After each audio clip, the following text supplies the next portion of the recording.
నేనే కడతా. రాష్ట్రం నలుమూలల మా ఆడబిడ్డలు ఎక్కడికి పోయినా, అమ్మగారింటికి పోయినా, అమ్మవారిని దర్శించుకోవాలన్నా అంతకుముందు ఇంటి ఆయన కాడే చేయి చాపితే ఈసడించుకునేటోళ్ళు.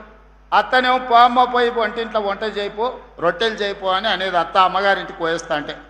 ఇవాళ మా అక్కలకి ఎవరిని అడగాల్సిన పని లేదు. ఇంటి ఆయన బాయికాడికి పోతే అమ్మగారింటికి పోయి అమ్మని చూసి మళ్ళీ ఇంటికి వచ్చేటట్టు వెసులుబాటు ఉన్నది ఇవాళ. మరి ఈ బస్సులు ఉచితంగా మీకు ఇచ్చిన మాట వాస్తవం కాదా అక్క? ఇవాళ మీకోసం 1000 బస్సులు కొనిచ్చి బస్సులో ఉచిత ప్రయాణమే కాదు 1000 బస్సులకి మిమ్మల్ని యజమానులను చేసిన మాట వాస్తవం కాదా? ఆ ఎల్ల రిలయన్స్, అదానీ, అంబానీలు విద్యుత్తు లేకపోతే పెట్రోల్ వ్యాపారంలో ఉంటే ఇవాళ మా ఆడబిడ్డలకు ఆ వ్యాపారం అందుబాటులోకి తెచ్చింది నిజం కాదా?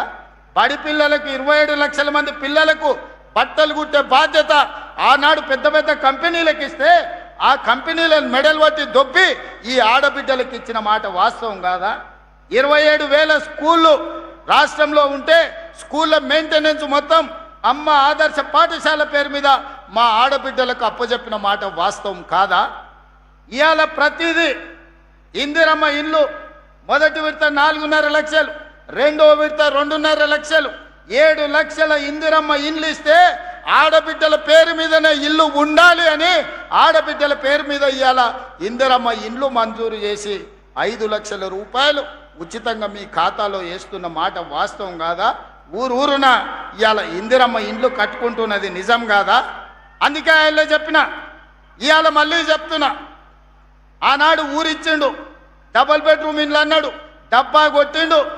ఆ రోజు కొడుకు వస్తే కొడుకు కోడలు ఉంటే ఆడుంటారు, అల్లుడు బిడ్డ వస్తే ఆడవంటారు, కోడి పిల్లను కుక్క పిల్లను ఉంటే ఆడగట్టేసుకుంటారు అని అహనా పెళ్ళంటలో కోట శ్రీనివాసరావు కోడిని పైన కట్టి కింద ఉత్తపువ్వ తిన్నట్టు ప్రజలకు కథలుగా చెప్పిండు ఆయన.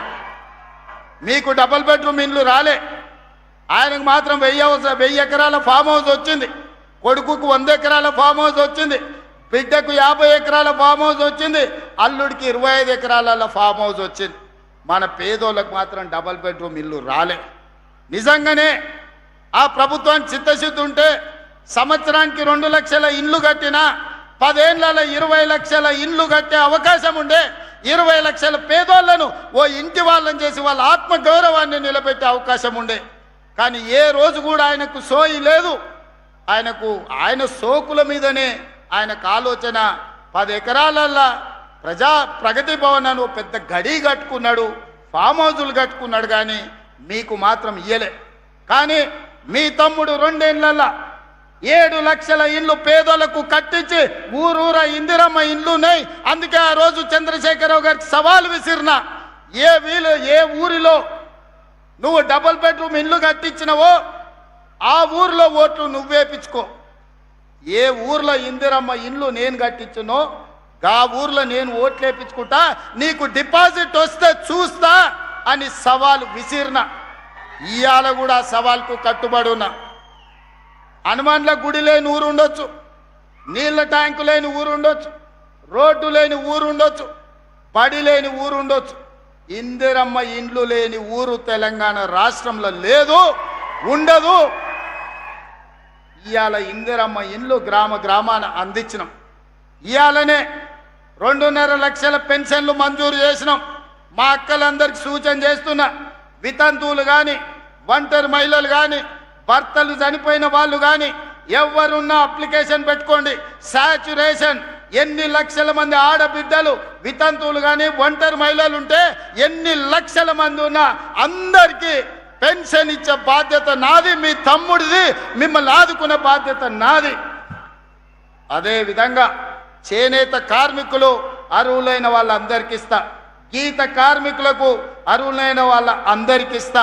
అదేవిధంగా వివిధ రకాల వ్యాధులు ఉన్న వాళ్ళకు కూడా ఈనాడు పెన్షన్ ఇవ్వాలని మన ప్రభుత్వం నిర్ణయం తీసుకున్నది. ఇవన్నీ సంక్షేమం ఇందిరమ్మ రాజ్యంలోనే సాధ్యమవుతుంది, కాంగ్రెస్ ప్రభుత్వంలోనే ఇవన్నీ అమలు జరుగుతాయి. అందుకే మిత్రులారా, ఇందిరమ్మ రాజ్యం అంటేనే మహిళా ప్రభుత్వం.